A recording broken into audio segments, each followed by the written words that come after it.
நம்ம இப்போ வந்து நிதினோட மம்மி கூட இருக்கோம். நிதின் வந்து பிரெயின் ட்ரெயின் ப்ரோக்ராம் ஃபார்முலா 1 முடித்த குழந்தை. ஸோ நிதினோட மம்மி கிட்ட நிதினை பற்றி கேட்கலாம். என்ன ஸ்டாண்டர்ட் நிதின்? Second standard. எந்த school? Vidyaniketan public school. Vidyaniketan. Okay.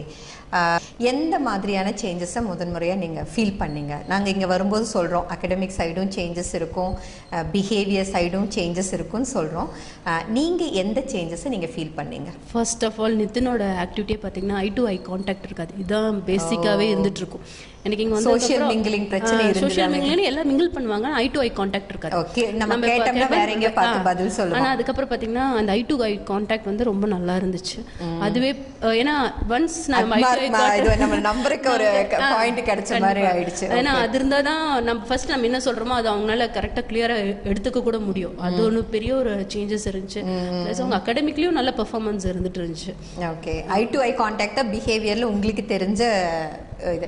வேற என்ன சேஞ்சஸ் பிஹேவியர்ல நீங்க பாத்தீங்க? ஃபர்ஸ்ட்ல பாத்தீங்கன்னா ஜாஸ்தி பேசுவாங்க, ரொம்ப ஜாஸ்தி பேசுவாங்க. இப்போ வந்து அவங்களே கொஞ்சம் குறைச்சிட்டாங்க. ஓ வெரி குட் வெரி குட். ரொம்ப தேவையெல்லாம் வளவலான்னு பேசிட்டு இருப்பாங்க. ஆமா, நிறைய क्वेश्चंस கேட்பாங்க. சில குழந்தைங்க பத்தி தேவையிட இல்ல, சும்மா தேவையே இல்லாம வளவலான்னு பேசுறது, காரணமே இல்லாம. இப்போ வந்து பெர்ஃபெக்ட்டா அதுல பேச ஆரம்பிச்சிருக்கான். வேற ஏதாவது பிஹேவியர் சேஞ்சஸ்? ஏன்னா அம்மா தான் வந்து மைனூட்டா வாட்ச் பண்ணுவேன். இந்த கோர்ஸுக்கு வேற விட்டுருக்கோம், என்ன சேஞ்சஸ்ன்னு பாப்பாங்க. அப்போ பார்த்தீங்கன்னா பாக்கி இந்த இன்ட்ரெஸ்ட் இருக்காது, மேக்ஸ்ல இருக்காது, தமிழ்ல இருக்காது, படிக்கணுங்கிற இன்ட்ரெஸ்ட் இருக்காது. படிக்கணும் நம்ம சொல்லணும், மேக்ஸ் இன்ட்ரெஸ்ட் நம்ம சொல்லணும் எப்பவுமே படின்னு. இப்போ எனக்கு அந்த பிரச்சனை சொல்ல போனா எனக்கு இல்லவே இல்லை. அவங்களே அவங்க ஹோம்ஒர்க் பண்ணிக்கிறாங்க, ஹோம்ஒர்க் அவங்க படிப்பாங்க, என்ன எதிர்பார்க்கறது இல்லை. பிளஸ் இன்னொன்னா வாய் விட்டு படிக்கிற குழந்தைங்க நிறைய பேர் இருப்பாங்க. நிதின் பொறுத்தளவு வாய் விட்டு படிக்கவே மாட்டாங்க.